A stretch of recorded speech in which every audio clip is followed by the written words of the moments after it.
வணக்கம் நண்பர்களே, welcome to agriculture farming. நம்ம இந்த வீடியோவில் என்ன பார்க்க போகிறோன்னா, புதுசாக ஆடு வளர்க்க போகிறீங்களா அப்படின்னா நீங்கள் என்னென்ன பண்ணணும் பண்ணக்கூடாது அப்படிங்கிறத பற்றி தான் பார்க்க போகிறோம். நம்ம இனிமேல் வாரத்தில் 2 வீடியோ கொடுக்கலாம் அப்படின்னு ஒரு ஐடியாவில் இருக்கோம். மறக்காமல் சப்போர்ட் பண்ணிடுங்க, சப்ஸ்கிரைப் பண்ணிடுங்க. கூடவே உங்களுக்கு எதாவது டவுட் இருந்ததுன்னா அதை அப்படியே கமெண்ட்டில் லீவ் பண்ணிடுங்க. அப்படியே வீடியோ ஸ்கிப் பண்ணாமல் பாருங்கள், அப்போ தான் நான் என்னென்ன சொல்ல வரேங்கிறது உங்களுக்கு தெளிவாக புரியும். அது மட்டும் இல்லாமல் நான் இந்த வீடியோவோட கடைசியில் தான் என்னென்ன பண்ணக்கூடாது அப்படிங்கிற முக்கியமான விஷயத்தையும் நான் சொல்லியிருக்கேன். ஆடு வளர்க்குறதுன்னு பார்த்தீங்கன்னா 2 விதமாக இருக்குது. ஒன்று வந்து ஃபேட்டனிங் பண்ணுறது, இன்னொன்று வந்து தாயாடி வாங்கி அதை மேட்டிங் பண்ணி குட்டிப்பாடை வச்சு அதை குட்டியை விற்று லாபம் பார்க்குறது.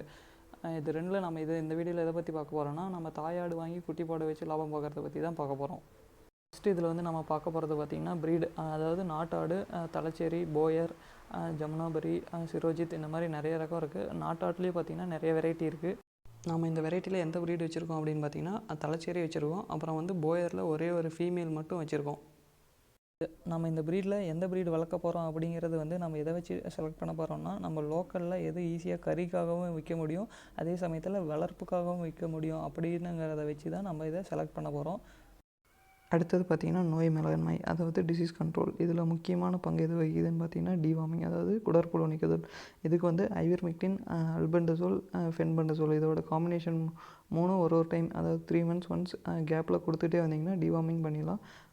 இதுக்கப்புறம் ஆடுகளுக்கு முக்கியமான வரது நோய்கள்னு பார்த்திங்கன்னா ஈட்டி, ப்ளூட்டங், தொல்லுமாரி, கோமாரி. இதில் வந்து எது உங்கள் லோக்கலில் இருக்க பண்ணைகளுக்கு எது அதிகமாக வருதோ அதுக்கான வேக்சினேஷன் மட்டும் போட்டிங்கன்னாவே போதும்.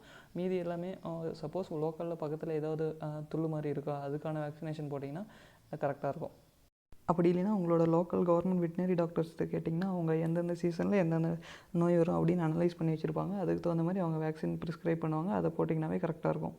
இது வந்து பார்த்திங்கன்னா ஃபீடு. இது வந்து நம்ம 3ஆக பிரிச்சுக்கிறோம். பசுந்தீவனம், உலர் தீவனம், கான்சன்ட்ரேட் ஃபீடு.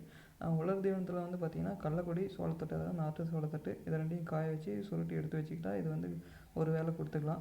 பசுந்தீவனத்தில் பார்த்திங்கன்னா சூப்பர் நெப்பியர், கோஃபோர், கோஃபை, அகத்தி, வேலி மசால், சவுண்டல், கோயம்பஸ், இந்த மாதிரி நிறைய இருக்குது. அதில் உங்களுக்கு ஏரியாவுக்கு எது சூட் ஆகுதோ அது உங்கள் ஏரியாவுக்கு தகுந்த மாதிரி அதை நீங்கள் நிறைய வச்சு வளர்த்திக்கலாம், கொடுத்துக்கலாம் ஆட்டுக்கு.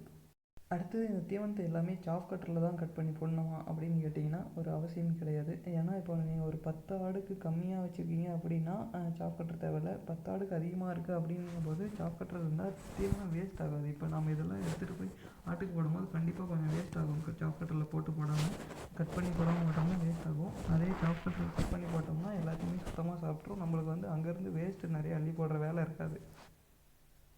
எங்கள்கிட்ட வந்து பார்த்திங்கன்னா இப்போதைக்கு 10 ஆடு கம்மியாக தான் இருக்குது. அதனால் நாங்கள் என்ன பண்ணியிருக்கோம்னா இந்த மாதிரி ட்ரம் 2 செஞ்சு வச்சிட்டோம். இதில் வந்து அப்படியே வந்து சாஃப் கட்டரில் கட் பண்ணாமல் போட்டுருவோம். அப்போ பார்த்திங்கன்னா இதில் வர இந்த மாதிரி வேஸ்ட்டு கிடக்கும். இதை மட்டும் கொஞ்சம் அள்ளி போடுற மாதிரி இருக்கும். சாஃப் கட்டரில் கட் பண்ணி போட்டிங்கன்னா இந்த மாதிரி வேஸ்ட் எதுவுமே கிடக்காது. ஆனால் 10 ஆடு கம்மியாக இருக்கும்போது இந்த மாதிரி போய் செஞ்சுக்கலாம். 10 ஆடுக்கு அதிகமாக இருக்குது அப்படின்னா நீங்கள் கண்டிப்பாக சாஃப் கட்டரில் தான் கொடுத்தாங்க. இது வந்து பார்த்திங்கன்னா அடுத்தது தாதுப்பு கட்டி. இது வந்து கொடுத்திங்கன்னா ஆட்டுக்கு எந்த ஒரு சத்து குறைபாடும் அந்த மாதிரி எதுவும் வராது. அதனால் இது மாதிரி இதை கட்டி தொங்க விட்டிங்கன்னா அது வேணும்னா அது வந்து சாப்பிட்டுக்கும், அது நக்கிட்டு சாப்பிட்டுக்கும், நல்லாவே சாப்பிடும். அதை மட்டும் பண்ணவே பண்ணாதீங்க. நான் அப்படின்னு எதை குறிப்பிட்டு சொல்கிறேன்னு பார்த்தீங்கன்னா, ஆடு வளர்க்க போகிறீங்கன்னா சந்தையில் போய் வாங்கவே வாங்காதீங்க. என்ன ரீசன்னா அங்கே நோய் பரவறதுக்கான அதிக வாய்ப்புகள் இருக்குது. நீங்கள் காட்டு பக்கம் பார்த்து வாங்கினீங்கன்னா ஆடு ரொம்பவே நல்லாயிருக்கும், தெளிவாகவும் இருக்கும். கொஞ்சம் அமௌண்ட்டு ஜாஸ்தியாக இருந்தாலும் நல்லாயிருக்கும் வளர்த்துறதுக்கு. முக்கியமான தப்பு என்னென்னு பார்த்துக்கிட்டிங்கன்னா, நீங்கள் புதுசாக ஆடு வாங்க போகிறீங்க அப்படின்னா கெடா ஒரு இடத்துலையும் பிறகு ஒரு இடத்துலையும் தான் வாங்கணும்.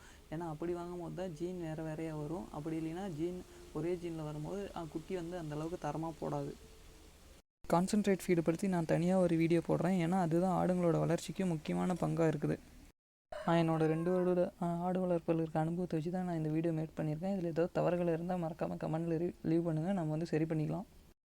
அப்படியே நம்மளோட சேனல் சப்ஸ்கிரைப் பண்ணிட்டு உங்களோட நண்பர்கள் யாராவது புதுசாக ஆடு வளர்க்க போகிறாங்கன்னா இந்த வீடியோ அவங்களுக்கு அப்படியே ஷேர் பண்ணுங்கள். அவங்களுக்கும் யூஸ்ஃபுல்லாக இருக்கும், நம்மளுக்கும் யூஸ்ஃபுல்லாக இருக்கும். தேங்க்யூ. நன்றி, வணக்கம்.